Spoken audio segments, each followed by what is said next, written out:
I don't know if just like when you become a mother, you just like get inducted into this group of omniscient, omnipotent beings. I'm not sure what it is, but somehow moms and especially grandmas are always right. It doesn't matter if it's about career, love, money, milestone decisions. Moms are always right. Mother's Day is around the corner. Let's just take a moment to be grateful for these women who shaped us for who we are today. Of course, shamelessly, gotta hold up my people. So I sat back and really thought about all of the incredible things that the women in my life have shared with me over the years, particularly the maternal figures in my life. And we all have these figures. I want everyone to be thinking about what have some of the women in your life told you.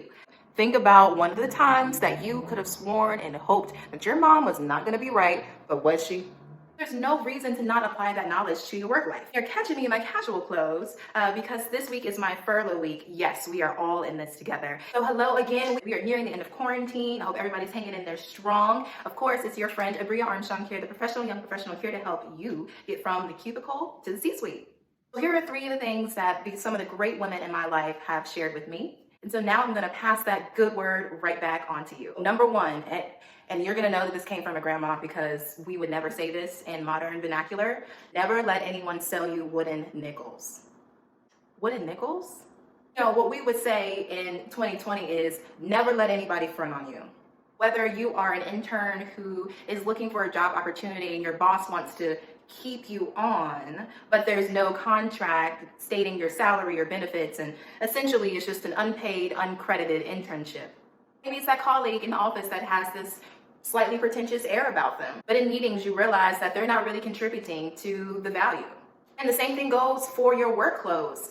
I haven't been in corporate America but so long, but I'm already noticing that the dresses that I invested a little bit of money in, I still wear it to the office and get compliments on every single time, never fails. One of my top shopping places, I usually don't tell people this, but you know, moms are benevolent creatures. I'm tuning into that sense of benevolency. Ladies in the South, Dillard's dresses. Just like you want teammates and coworkers who are the best of the best and are bringing that to work every day, you have to bring that too, and part of it is with your appearance because perception is reality.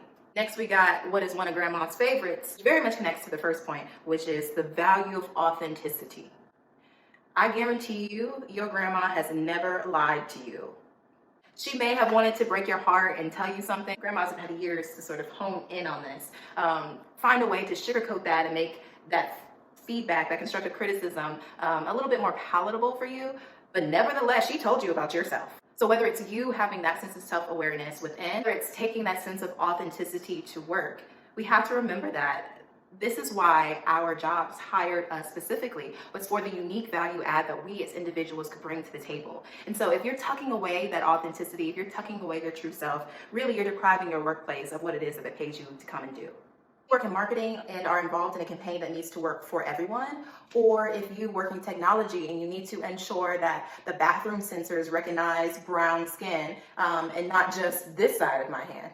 Super quick story about authenticity and why it matters for you to bring that voice into the workplace.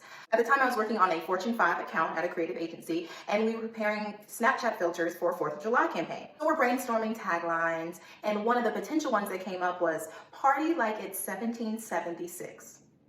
Seemingly innocent.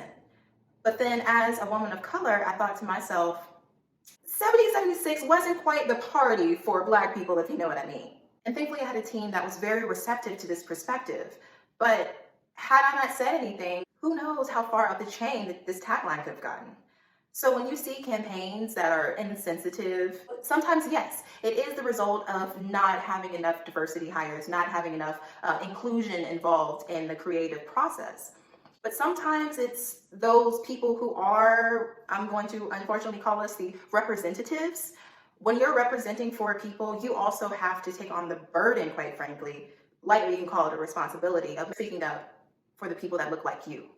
And it's not just a racial thing. This also goes into culture and gender and sexuality.